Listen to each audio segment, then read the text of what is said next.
അമ്പലത്തിലേക്കുള്ള പോക്കേനെ കൊണ്ട് ഞങ്ങൾ നല്ല അടിപൊളി വെജിറ്റേറിയനുള്ള കയറിയിട്ട് പ്രിയം ദോശയാണ്, മഷ്റൂം ദോശ, എൻ്റെ സാധാ ദോശയാണ്.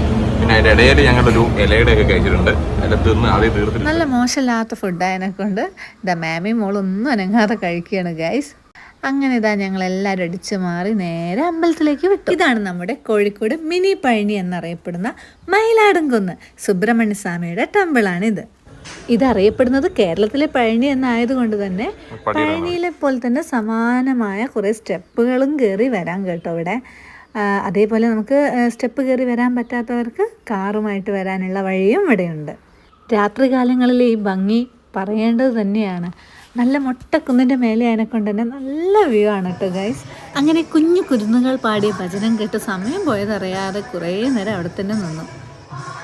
അമ്പലത്തിലെത്തുന്ന ഭക്തജനങ്ങൾക്ക് വേണ്ടി കഴിക്കാനുള്ള ഭക്ഷണം ഇവിടുന്ന് തന്നെ നൽകുന്നുണ്ട്. ഞങ്ങളൊരു 4 കൊല്ലം മുന്നേ ഈ അമ്പലത്തിൽ വന്നിട്ടുണ്ടായിരുന്നു.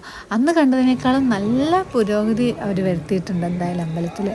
നമ്മളൊരു തമിഴ്നാട്ടിലൊക്കെ പോയിട്ടുള്ളൊരു പ്രതീതിയാണ് ഇവിടെ എത്തിക്കഴിഞ്ഞാൽ.